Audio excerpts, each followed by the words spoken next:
പിന്നെയുള്ള സ്വിഗ്ഗിയാണ്. സ്വിഗ്ഗി നിങ്ങൾക്കെന്നെ അറിയാമല്ലോ. ഐ തിങ്ക് ഒരു ന്യൂ ജനറേഷന് സ്വിഗ്ഗി എന്ന് പറഞ്ഞാൽ അത്രയും ഒരു ഫേമസ് ആയിട്ടുള്ള അല്ലെങ്കിൽ ഫ്രീക്വൻ്റ് ആയിട്ട് യൂസ് ചെയ്യുന്ന ഒരു ബ്രാൻഡ് നെയിമാണ്. അപ്പോൾ സ്വിഗ്ഗിയുടെ ഒരു ക്യാമ്പയിൻ ഉണ്ട്, ലേറ്റ് നൈറ്റ് ക്രൈവിങ്സ് എന്ന് പറഞ്ഞിട്ട്. എന്ന് വെച്ച് കഴിഞ്ഞാൽ സാധാരണ റെസ്റ്റോറൻറ്റ്സ് എല്ലാം ക്ലോസ് ചെയ്യുന്നത് 11 o'clock-നാണ്. 11 o'clock കഴിഞ്ഞ് കഴിഞ്ഞാൽ പിന്നെ അന്ന് ഫുഡ് കിട്ടില്ല, അല്ലാന്നുണ്ടെങ്കിൽ അങ്ങനെ ഒരു കോൺസെപ്റ്റ് ഉണ്ടായിരുന്നു. അപ്പോൾ സ്വിഗ്ഗിയുടെ ക്യാമ്പയിൻ വെച്ചിട്ട് അവർ ചെയ്തതെന്ന് വെച്ചാൽ ഈ മിഡ് നൈറ്റ് ഹങ്കേഴ്സ്, ഈ മിഡ് നൈറ്റ് ഹങ്കർ തെറ്റല്ല എന്നുള്ള ഒരു കോൺസെപ്റ്റിൽ ആണ് അവർ 11 to 2 AM പുലർച്ചെ 2 മണി വരെ ഉള്ള ഒരു ആ സമയത്തുള്ള എന്താ പറയുക ഡെലിവറി. അത് നേരത്തേക്ക് പറഞ്ഞാൽ മെട്രോസിലായിരുന്നു, അത് വൈഡ് സ്പ്രെഡായിട്ടത് ഇത് ചെയ്തു.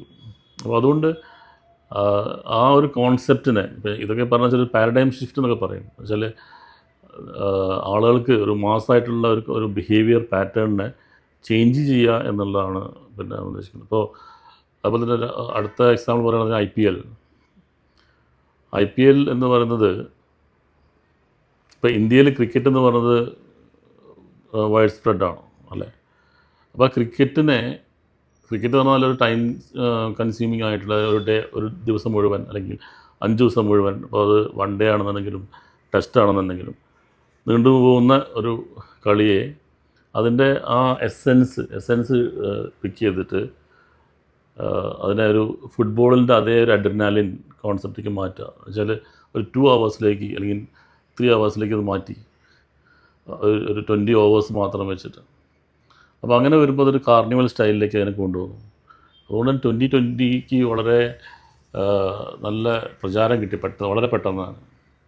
അപ്പോൾ ഇന്ത്യയിൽ അത് വെച്ചിട്ട് ഈ 2020 വെച്ചിട്ട് ഇന്ത്യയിൽ IPL എന്ന് പറയുന്ന ഒരു കോൺസെപ്റ്റ് എന്ന് പറഞ്ഞാൽ ഇറ്റ്സ് വെരി ബ്രില്യൻറ്റ്. കാരണം വെച്ചാൽ ഇന്ത്യയിൽ എന്ന് പറയുകയാണെന്നുണ്ടെങ്കിൽ ഇന്ത്യയുടെ കൾച്ചറും റീജിയണൽ പ്രൈഡും കൂടെ കൂട്ടിച്ചേർത്തിട്ട്, എന്ന് വെച്ചാൽ ഇപ്പോൾ IPL ടീമുകൾ നോക്കിയാൽ മനസ്സിലാവും. എന്ന് വെച്ചാൽ